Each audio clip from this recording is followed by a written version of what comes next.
Unit drone kamikaze pertama Pentagon siap dikerahkan jika perang dengan Iran pecah. Hal tersebut disampaikan juru bicara Komando Pusat Amerika Serikat Kapten Tim Hawkins pada Kamis 26 Februari 2026.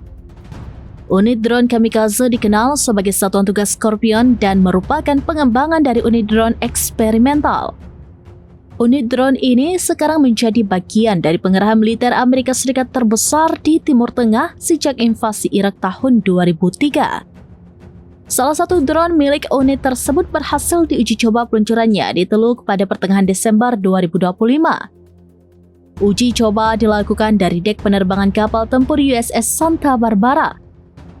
Pengerahan unit ini menandai pergeseran dari ketergantungan militer Amerika Serikat pada senjata bernilai jutaan dolar seperti drone MQ-9 Reaper. CENTCOM memperkirakan drone sistem serangan tempur tak berawak berbiaya rendah atau LUCAS berharga sekitar $35.000 per unit.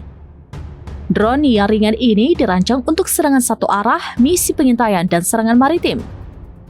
Drone LUCAS memiliki jangkauan yang luas dan mampu beroperasi secara otonom. Dengan muatan 18 kg, drone LUCAS tak hanya dapat digunakan untuk melawan target-target Iran yang diperkuat. Namun, senjata ini akan menjadi cara yang efektif untuk menyerang target-target yang lebih lunak dan tersebar di Iran. Analis lembaga think tank Hudson Institute, Brian Clark, menyebut Iran tidak memiliki jaringan pertahanan udara yang memadai, sehingga Teheran diprediksi tidak dapat menembak jatuh banyak drone sekaligus.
Download Tribun X sekarang, menghadirkan lokal menjadi Indonesia.